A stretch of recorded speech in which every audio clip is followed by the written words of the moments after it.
and welcome to the Media Outlet, the show where you can plug into all the latest entertainment news. My name is Alex Sanchez and I'm your host. This week is our Oscars special, so be sure to stay tuned to hear all about the craziness from Hollywood's biggest night. The 89th Annual Academy Awards were held on Sunday, February 26th at the Dolby Theater in Los Angeles, California. The show was hosted by Jimmy Kimmel and had an awesome start to the show by Justin Timberlake. However, the show ended up recording a lower preliminary rating from last year's award ceremony, according to TVLand.com. Despite the low rating, the show was still highly entertaining and had some great moments. There were candy parachutes that fell from the sky and an awkward surprise stories that were able to take selfies with the stars. There were lots of great films nominated for Oscars, so let's go ahead and take it to me, the sexiest man alive, and the guy that can pull off a better suit than Tim Hanna for my review of the film Arrival.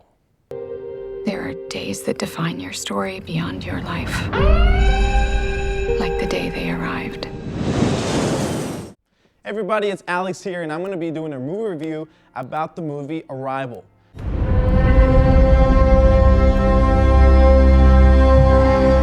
So basically, Arrival is the movie about the visitation of aliens to Earth.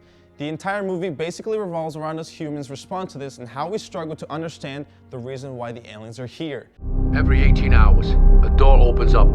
That's where we go in.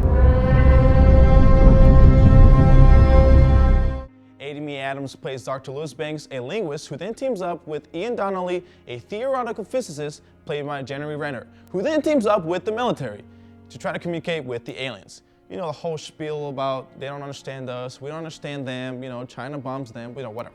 The usual stuff. They need to see me. Dr. Banks? Are you insane? Now that's a proper introduction. Arrival was nominated for 8 Academy Awards, Which were cinematography, directing, film editing, best picture, production design, sound mixing, and writing, adapted screenplay. but only ended up winning 1, Best Sound Editing, which is stupid. They should have won more. I don't know. Arrival, Sylvain Bellemare. So they say take a deep breath, so... I thought this movie was great. Very good cinematography, and the plot kept my attention the entire time. This movie was a more sophisticated version of a lot of the alien movies out there. Definitely one I should have watched in the theaters, and if you did, lucky you. But let me tell you, plot twist central. I freaking love this movie. Well, that's my review of Arrival. I hope you guys liked it. Now back to me in the studio. 21 hours. Before we start global war. So how do we clarify their intentions? I go back in. Why does this feel worse? Wow, I have such great opinions. There's nothing better than a trolling war, and what trolling is better than the one between Jimmy Kimmel and Matt Damon? They have a serious history of making fun of each other, so of course, Kimmel took time out of the show to trash talk the actor. Next up, we are going to take it to Brianna Wesley for her pack over the category of Best Supporting Actress. Welcome. And most importantly, congratulations. Hello, this is Brianna Wesley for the Media Outlet, and let's get to it. In the category of Best Supporting Actresses, here were the nominations. Viola Davis for Fences. Well, I've been standing with you. I've been right here with you, Troy. I got a life too. I gave 18 years of my life to... Naomi Harris for Moonlight. Nicole Kidman for Lion. Octavia Spencer for Hidden Figures. And Michelle Williams for Manchester by the Sea. And at the end of the night, Viola Davis for Fences to comb the Oscar. Now let's listen to some of Viola Davis's speech. And to Dan and May Alice Davis, who were and are the center of my universe. The people who taught me good or bad, how to fail, how to love, how to hold an award, how to lose. My parents. All in all, most of the winners were first-time nominations and walked away proud winners of the 2017 Oscars.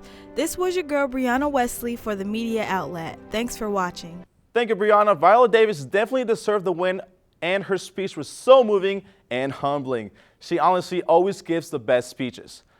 Now we're going to pass it to Austin Hall's review of Oscar-nominated film Hacksaw Ridge. Austin? So how come you don't fight? You think you're better than us? No. But what if you was attacked? Whoa! Shit like that. Winning an Oscar is never easy, but when you're going up against a film who has a record 14 Oscar nominations, it almost makes it impossible. Which is why Hacksaw Ridge only took home 2 Oscars, when it should have deserved way more than that. Private Doss, you are free to run into the hellfire of battle without a single weapon to protect yourself. It was up for 6 Academy Awards this year, including Best Picture, Best Director, and Best Actor in a leading role. But when you look at the competition, including La La Land with 14 nominations, it wasn't really that surprising that the film doesn't get the notoriety that it really does deserve. It did take home 2 Oscars, including film editing for John Gilbert, who also worked on The Fellowship of the Ring, and sound mixing, making it 2 for 6 in the Oscars. Mel, you look great. I think the Scientology is working. I really do. Everyone knew Mel Gibson had a tough road ahead when he went up against Damien Chazelle and La La Land, but Andrew Garfield had some great competition of his own, going up against Ryan Gosling, Denzel Washington, and eventual winner Casey Affleck, who won the Best Performance by an Actor in a Leading Role. Oh my gosh, guys, thank you so much. I can't even tell you what this means to me. It means so much to me. Honestly, I felt like Hacksaw Ridge would take home less than 2, maybe even 1 Oscar. But nevertheless, it was a fantastic movie that deserves to be watched over and over again, and Mel Gibson has finally returned back to his normal roots. Help me. You'll have to trust me. Hacksaw Ridge was up against stiff competition this year, and it is a film everyone should go see, no matter what their taste in the movie is. I'm Austin Hall, now let's go back to the studio. Help me get one more.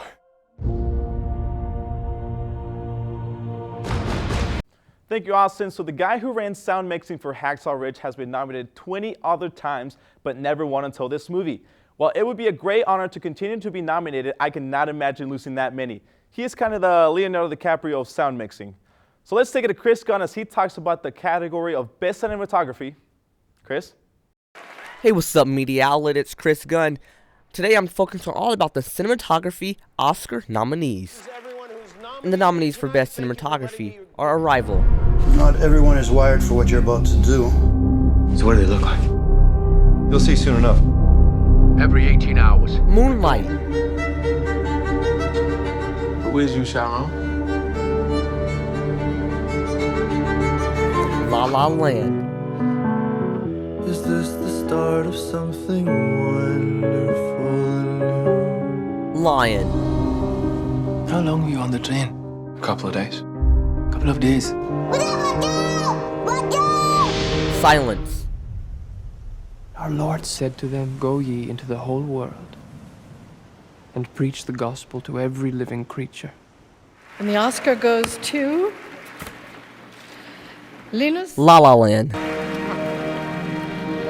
Wow. Wow, thank you so much, the Academy. This is such an amazing honor. Reporter from the media outlet, Chris Gunn. This film was made with... Thanks, Chris. Of course, La La Land won. Now let's pass it on to Andy Johnson for his review of Zootopia.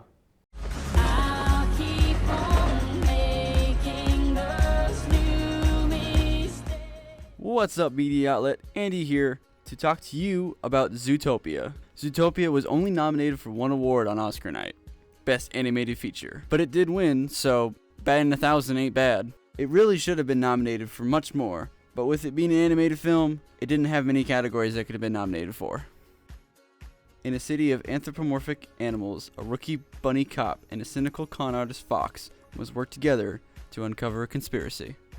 I love this movie. It is in my top 3 favorite movies of the year, and it's just a joy to watch. It has some adult themes in it. What I mean by that is that it deals with stuff that any adult would see as a real issue. And Zootopia tackles that head on. The base theme of the film is prey versus predator. When Judy thinks that it is the predator gene that made the animals go savage, the whole town separates between the 2 factions. First, we need to acknowledge the elephant in the room. Francine. Happy birthday. It is also funny when it needs to be. The opening scene really sets the tone for the whole film. It is just too good to put into words, so just watch this short clip for yourself.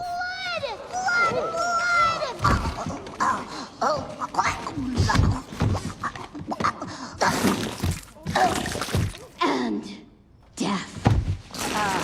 I would be remiss if I didn't mention the other films in the Best Animated Feature category. This year's Best Animated Feature category was a stacked one. You had Kubo and the Two Strings. The Media Outlet did a review of this last semester. You should check it out. It's really good. Moana, The Red Turtle, and My Life as a Zucchini. I haven't heard of the last two films until the nominations came in, but I believed that this was Zootopia's category to lose. It was such a great film. This has been A. Johnson for the Media Outlet, and this has been my talk to you guys about the Best Animated Feature winner, Zootopia. I'll send it back to you guys in the studio. Thank you, Andy. Glad to hear that one of your favorites actually won. So we can't go on without talking about the biggest mess up in Oscar history, when Warren Beatty pulled a Steve Harvey. At last year's Miss Universe, Steve Harvey announced the wrong name of the winner and had to come back on stage and take the crown away to give to the rightful winner. Once that happened, you would think that announcers would always double check their cards before announcing, but that was not the case on Oscars night. Beatty was handed the Best Actress card, not the Best Picture, so he read that La La Land won. Once the La La Land crew got on stage, they realized they had made a mistake and Mulan had actually won the Best Picture. Thankfully, everyone seemed to be a pretty good sport and handed over the Oscars for the cast of Moonlight. Still can't believe that actually happened. This will for sure go down in Oscars history. Now we're going to take it to John Proxel for our final Oscars pack over the nominees in the category of Best Makeup and Costume Design. Ladies and gentlemen, my name is John Proxel, and welcome to the Media Outlet. Today I'll be taking a look at this past weekend's Oscar nominees and winners of Best Costume Design and Best Makeup and Hairstyling. The nominees for Best Costume Design were Allied, Fantastic Beast, and Where to Find Them, Florence Foster Jenkins, Jackie, La La Land, and the Oscar went to Fantastic Beast and Where to Find Them. The reason why I agree with the winner in this instance, it's because it's a prequel to all the other Harry Potter films. The nominees for Best Makeup and Hairstyling were A Man Called Ove, Star Trek Beyond, and Suicide Squad. And the Oscar went to Suicide Squad. Now, I do agree with Suicide Squad's win, and here's why. The makeup that was applied to each character, it's done really, really well. Starting off with one of my favorite characters, Harley Quinn.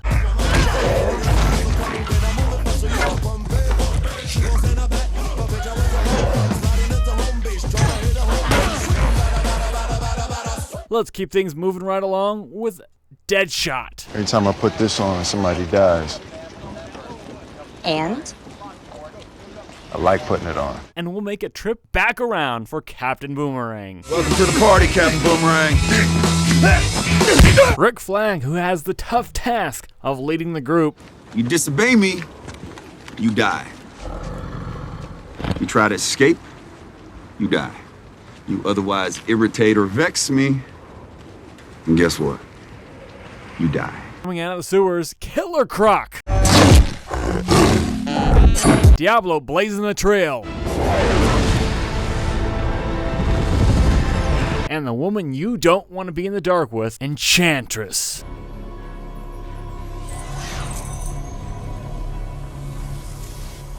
Jesus Christ. Katana slicing and dicing. Don't forget about the Joker. For the Media Outlet, my name is John Proxel. We're going to send it back to the studio. Thank you, John. Fantastic Beast and Where to Find Them and Suicide Squad were both deserving of those awards. That's all for today's show. Thank you for joining us. I'm your host, Alex Sanchez. Be sure to check us out on Facebook to keep up with all our episodes. Also, check out KNWT on Facebook and Instagram to follow all the Channel 8 shows. I hope you all enjoyed our Oscar special. This year was definitely the craziest one yet. Thank you for watching the Media Outlet, where you can plug in to all the latest entertainment news.